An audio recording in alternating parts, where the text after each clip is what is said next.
Hello mga ka-trending! Welcome back to ZK Trend. Donnie at Belle kapwa book and busy. Donnie may ganap today, Belle sunod-sunod ang event. Sa kabila ng kanilang taping sa movie nila na Tayo sa Wakas, may ibang event at ganap din ang ating Don Belle.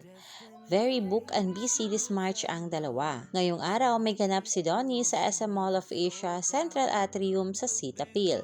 Derm on tour. Nag-post si Donnie kagabi at ayon nga dito, Cetaphil Skin Labs Derm on tour where you can get free dermatologist consultations and science-backed skincare advice.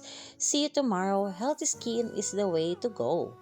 At habang si Belle naman ay may ganap this March 19 to 22 for PH Care. Ayon din dito sa post ng PH Care, surprise! Belle Mariano fans, are you ready? Stay tuned for more announcement. March 19 to 22, 2026 at SMX Convention Center, Manila. At ngayong March 27, may ganap din si Belle with Sunself. Meet your iconic hairkada, #Belle Sways with Sunself. Catch her this coming March 27 at Trinoma Activity Center. More details soon, so stay tuned.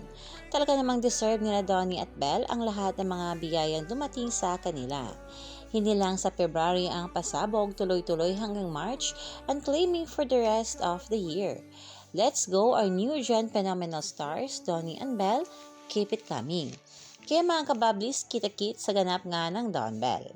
Yan lang muna ang pa-update natin ngayon sa Don Belle mga kabablis. Stay tuned for more Don Belle updates. Hanggang dito na lang. Maraming salamat sa inyong patuloy na panonood.